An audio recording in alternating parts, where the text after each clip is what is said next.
पड़ेगा, तब समझ में आएगा कि ये नाटो वाले मिलकर यूक्रेन लड़ाई को क्यों नहीं चाहते कि खत्म हो। और रसिया को सबसे बड़ा लॉस जो हुआ है वो फिनलैंड को नाटो में शामिल होने से हुआ है। तो देखिए, नाटो एक नॉर्थ अटलांटिक ट्रीटी ऑर्गेनाइजेशन है, ये एक सैनिक संगठन है, इसको फ्रेंच भाषा में उल्टा बोलते हैं, ओटान कहते हैं। तो जब भी कभी नाटो देखिएगा तो ओटान आएगा। तो इसका पूरा हिस्ट्री देखते हैं सेकेंड वर्ल्ड वॉर से पहले से। देखिए, जब द्वितीय विश्व युद्ध चल रहा था, वार सेकेंड वर्ल्ड वॉर 1939 से 1945 के बीच में, तो इस दौरान पूरी यूरोप की अर्थव्यवस्था तबाह हो गई थी। यूरोप लगभग एकदम भुखमरी के कगार पे चला गया था, तो यूरोप तहस नहस हो गया था।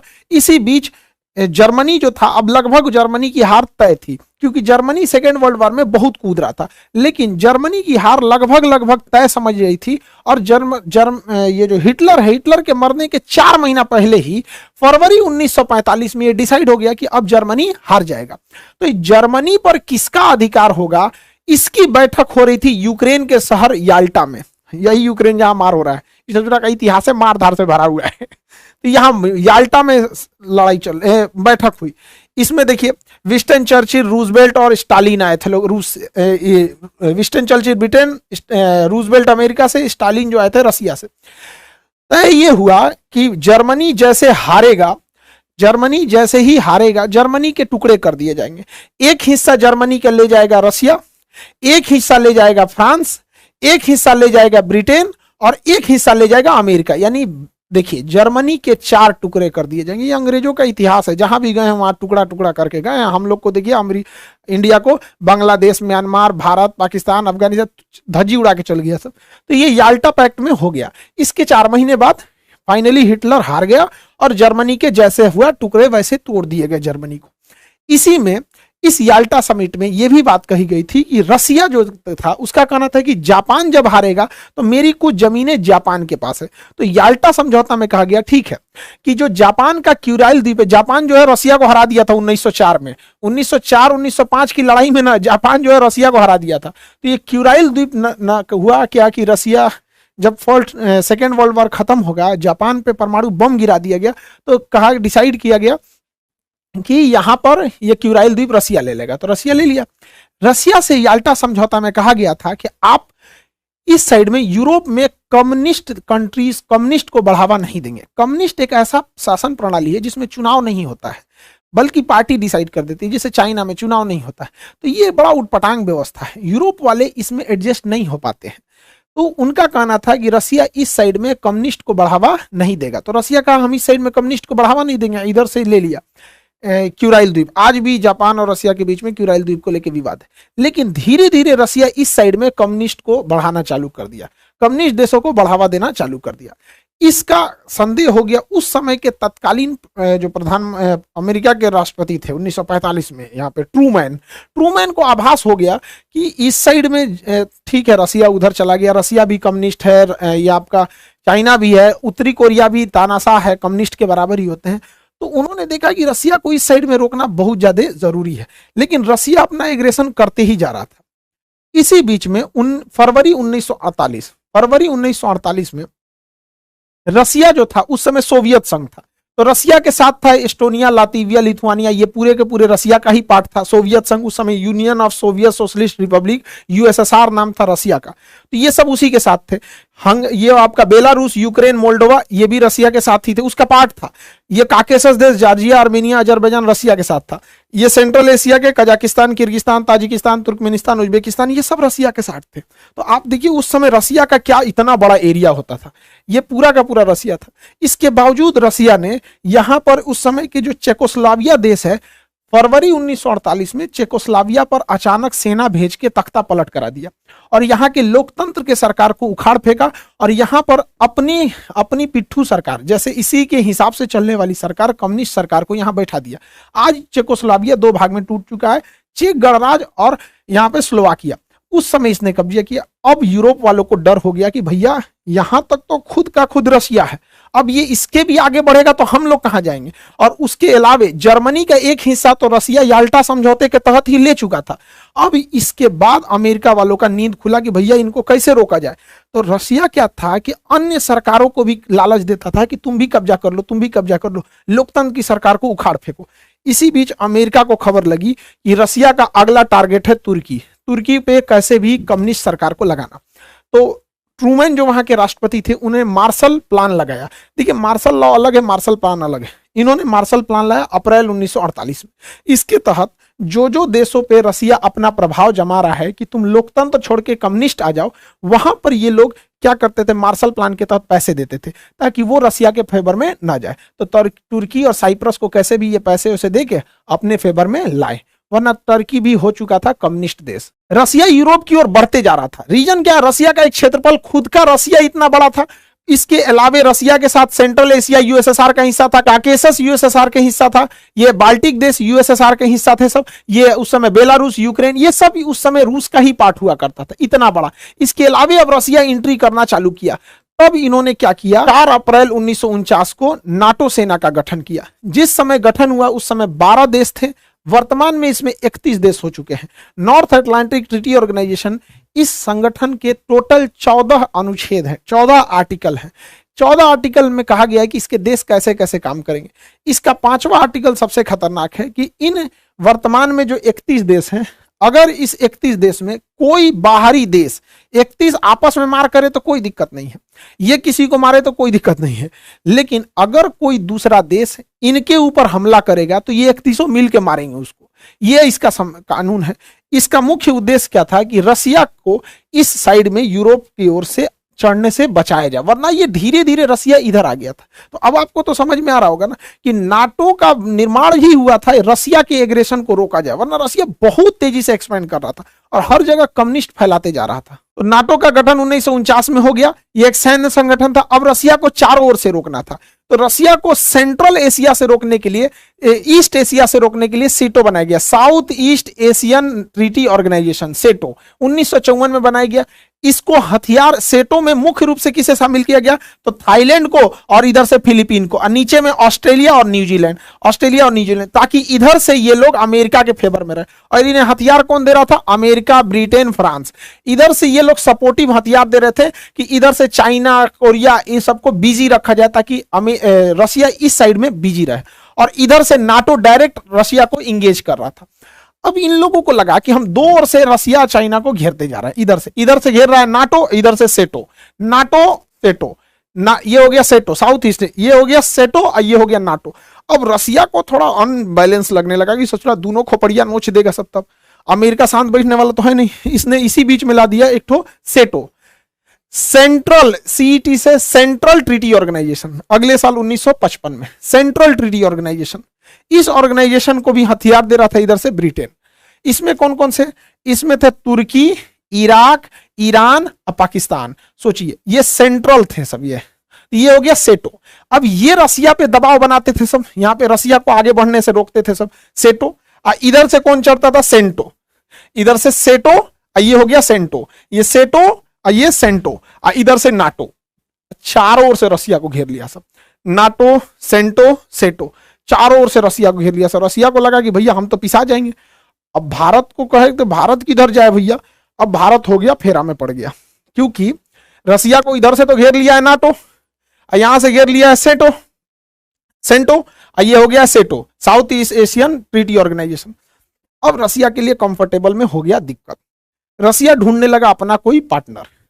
इस बीच जो भी रसिया के फेवर में जाता था, अमेरिका उसके आंगा लगाता था। अब इस कंडीशन में इंडिया कंफ्यूज हो गया, इंडिया किधर से जाए, क्योंकि अगर नाटो ज्वाइन करता है इंडिया तो रसिया नाराज, सेंटो में भी रसिया नाराज, सेटो में भी रसिया नाराज, और रसिया हमारा बहुत जरूरी मित्र है वहां पे, क्योंकि पास में है यहाँ पे रसिया, कभी भी हम लोग के विकट परिस्थिति में रसिया ही काम आएगा यहाँ पे। तो हम लोगों ने क्या किया, उस समय जवाहरलाल नेहरू जो थे बड़ी समझदारी का काम किए। 1961 में इन्होंने कहा कि अमेरिका के फेवर वाली दुनिया को कहा जाता था पहली दुनिया, और रूस के फेवर वाले को कहा जाता था दूसरी दुनिया। तो जवाहरलाल नेहरू ने कहा कि अब हम लोग ना अमेरिका के फेवर में है ना रसिया के फेवर में, हम लोग तीसरी दुनिया के हैं। तो इसे तीसरी दुनिया या दक्षिणी दुनिया कहा जाता था। हालांकि इसका ऑफिशियल नाम था non aliasing movement, non aliasing movement, shortcut में नाम गुट निरपेक्ष। हम किसी भी गुट में नहीं रहेंगे। इसमें गुट निरपेक्ष में 4-5 लोग का नाम बहुत महत्वपूर्ण है। इसमें एक इंडोनेशिया का अहमद सुकार्नो थे, भारत से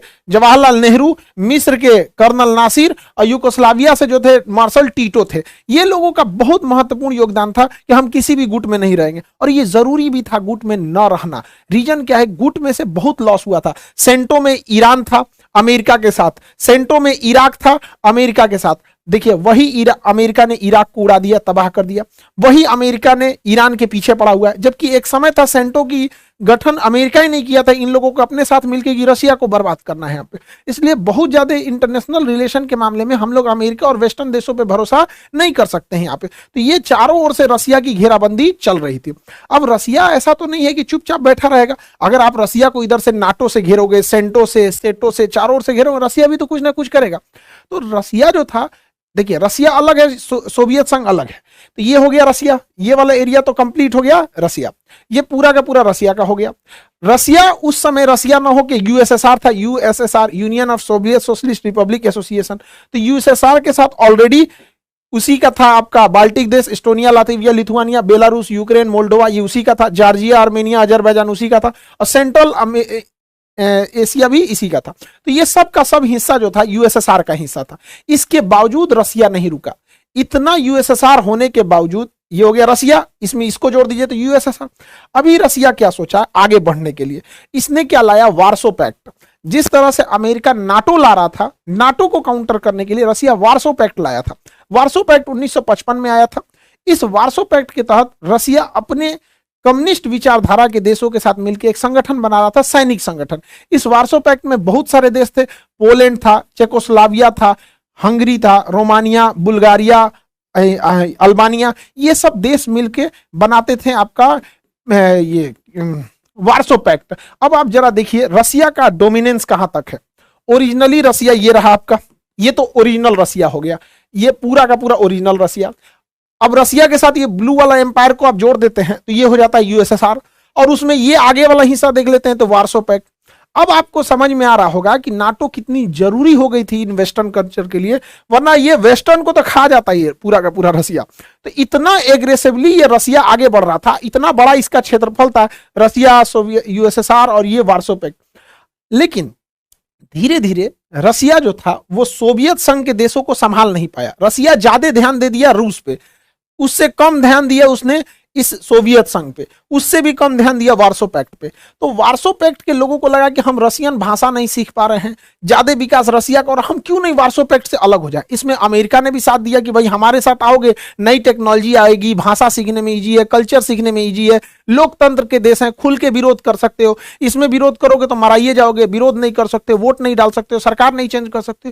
तो वार्सो पैक्ट के लोगों को भी लगा कि भैया अब वार्सो पैक्ट में फायदा नहीं है, और यूएसएसआर को भी लग रहा था। तो इसका मतलब रसिया के दो जो फ्रंट लाइन थे ये हटने वाले थे यहां से, और इसमें अमेरिका कामयाब हो गया। यहां से इधर से नाटो इस पे प्रेशर लगा रहा था कि भैया तुम लोग वार्सो पैक्ट छोड़ो, इधर से सेंटो इस पे प्रेशर लगा रहा था कि तुम लोग इसको छोड़ो, और इधर रसिया का दिमाग उलझा के सेटो लगाया हुआ था, सेटो। इससे रसिया चारों ओर से उलझ गया और उसकी इकोनॉमी चौपट होने लगी, और गोर्बाचोव वहां के जो राष्ट्रपति आए उसने पूरे रसिया को ही डुबा दिया। धीरे धीरे रसिया कमजोर होते गया। रसिया कमजोर हुआ तो सोवियत संघ कमजोर हुआ, और वार्सो पैक्ट के ये जो देश थे ये भी कमजोर होते गए। उधर नाटो दिन प्रतिदिन शक्तिशाली होते जा रहा था। 1989 का जो दशक आया, 1989, यह बहुत खतरनाक था रसिया के लिए। इस दौरान रसिया के प्रभाव से यह वार्सो पैक्ट खत्म हो गया। रसिया के प्रभाव से यह वार्सो पैक्ट खत्म हो गया। तो 1989 में खत्म हो गया वार्सो पैक्ट, यह वार्सो पैक्ट कमजोर हो गया। अब आप देखिए रसिया इधर से कमजोर हुआ और बर्लिन की दीवार तोड़ दी गई 1989 में। 1989 में बर्लिन की दीवार तोड़ दी गई। अब धीरे धीरे यूएसएसआर समेटते गया। दूसरा झटका क्या लगा यहां पर, यह वार्सो पैक्ट टूट गया, सारे देश कम्युनिस्ट छोड़ के धीरे धीरे वहां पर लोकतंत्र आने लगा, क्योंकि लोकतंत्र में सबको अच्छा लगता है। उसके बाद रसिया के लिए खतरनाक दिन आता है 1991, 1991। फाइनली रसिया के साथ जितने सोवियत संघ के देश थे वो टूटने लगे। सब इधर से टूटे, सब लातविया, एस्टोनिया, लातविया, लिथुआनिया, ये तीनों देश के लोग हाथ पकड़ के एक साथ खड़े हो गए थे, गाना गाते थे लोग। 3 देश तक लाइन लगाया था, सब सिंगिंग रिवॉल्यूशन कहा जाता है। एस्टोनिया, लातविया, लिथुआनिया ये कहे सब कि हम लोकतंत्र चाहते हैं, रूस के दबाव में नहीं रहेंगे, रूस से अलग होते हैं, हम अपना स्वतंत्र देश बनाते हैं। Estonia, Latvia, Lithuania, Belarus, Ukraine, Moldova, Georgia, Armenia, Azerbaijan, Kazakhstan, Kyrgyzstan, Tajikistan, Turkmenistan, Uzbekistan, ये सब के सब टूट गए सब, और हो गया, बच गया 1991 में इतना छोटा सा रसिया। तो रसिया के साथ इतना कांड हो गया, यहां से हाथ से गया इसका वार्सो पैक्ट और ये वाला पूरा एरिया गया सोवियत संघ का, बच गया 1991 के बाद ये रसिया। जैसे सोवियत संघ का विघटन हुआ, ये भी नहीं चल सका सेंटो, क्योंकि सेंटो की जरूरत ही खत्म हो गई। अब ये लोग अमेरिका से मांगते थे मदद, अमेरिका देता ही नहीं था। बाद में इराक अमेरिका का दुश्मन बन गया, ईरान अमेरिका का दुश्मन बन गया। एक वक्त था अमेरिका ने इन लोग को हथियार दिया था, पैसे दिया था कि लड़ो, रसिया से बाहर कर दिया। यहां पे भी चाइना का प्रभाव आ गया, सेंटो सेना यहां से भी खत्म हो गई यहाँ पे, तो सेंटो भी खत्म हो गई, सेंटो भी खत्म हो गई। अब बच गया केवल इधर से तो नाटो बच गया, और नाटो अब तेजी से एक्सपेंड करने लगा। रीजन क्या था एक्सपेंड करने का? देखिए 1991 में जब सोवियत संघ टूट चुका था, रसिया वार्सो पैक्ट से भी पीछे हट चुका था और सोवियत संघ भी बिखर चुका था, तो रसिया यहां तक आ गया था। फिर भी नाटो की जरूरत क्यों लगती है?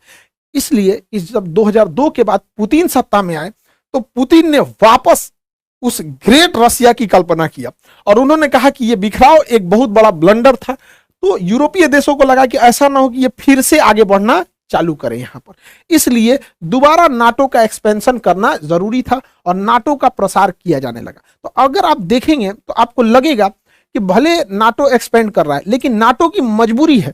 रसिया इतना एग्रेसिवली बढ़ रहा था कि यूरोप को तो कचल देता हो। इसी बीच 2014 में एक घटना होती है, यही यूक्रेन, इस ससुरा बहुत खचरई कर रहा था।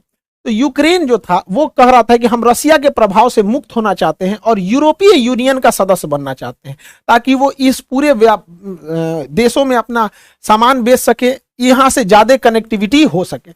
उस समय पुतिन का कहना था कि रूस के प्रभाव से तुम जा रहे हो यूरोपीय यूनियन में, लेकिन बाद में तुम नाटो में चले जाओगे, और नाटो में जाने का एक लॉस ये है कि नाटो के 31 देश एक दूसरे के सैन्य ठिकानों का यूज कर सकते हैं। अब देखिए नाटो में जो है 31 देश है, उसमें अमेरिका भी है। अगर यूक्रेन नाटो में चला जाता है तो नाटो सेना के संविधान के अनुच्छेद 5 के तहत कोई भी देश एक दूसरे के सैन्य संगठनों का यूज कर सकता है। तो यूक्रेन की सीमा तक अमेरिका की फौज आ जाएगी। अब बताइए रूस क्यों न चिंतित हो कि यूक्रेन अगर चला गया नाटो में तो नाटो की सेना कहां तक आ जाएगी? रूस की सरहद तक आ जाएगी। तो उस समय 2014 में पुतिन ने काफी समझाया था, लेकिन यूक्रेन कहा कि ना हम जइबे करेंगे यूरोपीय यूनियन में। तो यूक्रेन का एक निचला भाग जिसका नाम क्रीमिया था, 2014 में रसिया ने क्रीमिया पे अधिकार कर लिया और कहा कि यह क्रीमिया रसिया का हो गया। तो ये तो यूरोपीय यूनियन में चले गए और यह साबित सही हुआ।